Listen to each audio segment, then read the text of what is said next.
Hi from dates kitchen. நாம் இன்றைக்கி cauliflower 65 எப்படி பண்ணுறதுன்னு பார்க்கலாம். இதை நம்ம ஒரு மீல் கூட சைட் டிஷ்ஷாகவும் சாப்பிட்லாம், இல்லை இதுவே ஒரு ஈவினிங் ஸ்நாக்காகவும் குழந்தைங்களுக்கு கொடுக்கலாம். அதுக்கு நாம் காலிஃப்ளவரை வேக வச்சு எடுத்துக்கணும். தண்ணியில் இந்த மாதிரி பபுள்ஸ் வர ஆரம்பித்ததும் நம்ம காலிஃப்ளவரை சேர்த்துட்டு அது கூட ஒரு 1/4 ஸ்பூன் மஞ்சள் தூள், 1/4 ஸ்பூன் உப்பு சேர்த்து தண்ணி கொதிக்கிற வரைக்கும் வெயிட் பண்ணி காலிஃப்ளவரை நம்ம எடுத்துட்டோம்னா காலிஃப்ளவர் தேவையான பதத்துக்கு வெந்திருக்கும்.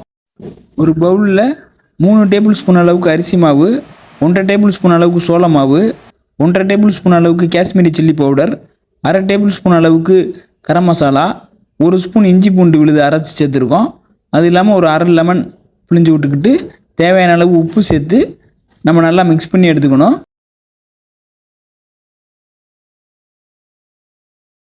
இது கூட நம்ம கொஞ்சமாக தண்ணி சேர்த்து கொஞ்சம் திக்கான கன்சிஸ்டன்சிக்கு கலந்துக்கிறோம். அப்போ தான் நம்மளுக்கு காலிஃப்ளவரோட எல்லாமே ஒட்டும். ரொம்ப தண்ணியாக போயிடுச்சுன்னா ஒட்டாமல் போயிடும். அதனால் கொஞ்சம் திக்கான கன்சிஸ்டன்சிக்கு நம்ம கலந்துக்கிறோம். இப்போ நாம் இது கூட ஏற்கனவே வேக வச்சுருந்த காலிஃப்ளவரை சேர்த்து நல்லா மிக்ஸ் பண்ணிவிட்டு ஒரு 1/2 hour அளவுக்கு தனியாக வச்சிடணும். நம்ம உடனே கூட எண்ணெயில் போட்டு பொரிக்கிறனா பொரிக்கலாம், இல்லை 1/2 hour வச்சுட்டு பொரிச்சா இன்னும் கொஞ்சம் டேஸ்ட்டாக இருக்கும். இப்போ 1/2 hour ஆகிடுச்சு. நம்ம தேவையான அளவு எண்ணெய் சேர்த்துக்கிட்டு எண்ணெய் சூடானதும் நம்ம ஊற வச்சுருந்த காலிஃப்ளவரை ஒன்று ஒன்றா நம்ம எண்ணெயில் போட்டுறணும்.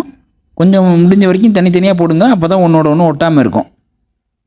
எல்லாம் சேர்த்ததுக்கு அப்புறமா ஒரு கரண்டியை வச்சு கொஞ்சம் கொஞ்சமாக பிரட்டி விடணும். அப்போ தான் ஒட்டாமல் தனித்தனியாக வரும். கொஞ்சம் வெந்ததும் திரும்ப வேகாத பக்கங்களை திருப்பி விட்டு எல்லா பக்கமும் ஈவனாக வேக வச்சிடணும். இப்போ நல்லா வெந்து கோல்டன் ப்ரௌன் கலருக்கு வந்துடுச்சு.